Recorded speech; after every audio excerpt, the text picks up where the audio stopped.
కానీ లక్ష్మి వడ్డీ కట్టాలి కదూ, నాకు జేబులో డబ్బులు ఉండాలి కదా. మరి కలియుగంలో ఎక్కడ డబ్బు పుచ్చుకుంటానో తెలుసా? నేను డబ్బు పుచ్చుకోవాలంటే ఒకడున్నాడు, వాడు పరమ ధర్మాత్ముడు, పరమభక్తి తత్పరుడు, నన్ను నమ్ముకుని ఉన్నవాడు. వాడు కోరికతో రాడు, తండ్రిని చూడకుండా ఉండలేక వచ్చినట్టు నన్ను చూడాలని వాడు వస్తాడు.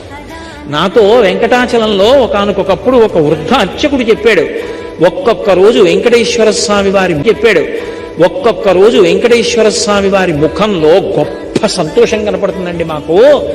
అలా కనపడింది అంటే మేము మరునాడు వస్తున్న వాళ్ళని చూస్తాం, ఎవరో ఒక పరమభక్తుడు వస్తాడు గుడికి అని చెప్పారు. అలాంటి వాడు ఒకడు వస్తాడు లక్ష్మి, వాడు హుండీలో డబ్బులు వేయడానికి ఇలా చేయి పెడతాడు. వాడేం పెద్ద పెద్ద కట్టలు వేయడు, వాడు ఒక పావలా కాసో 2 రూపాయలో వదులుతాడు. వాడు వేస్తున్న డబ్బు కోసమని నేను హుండీలో ఇలా చెయ్యి పెడతాను.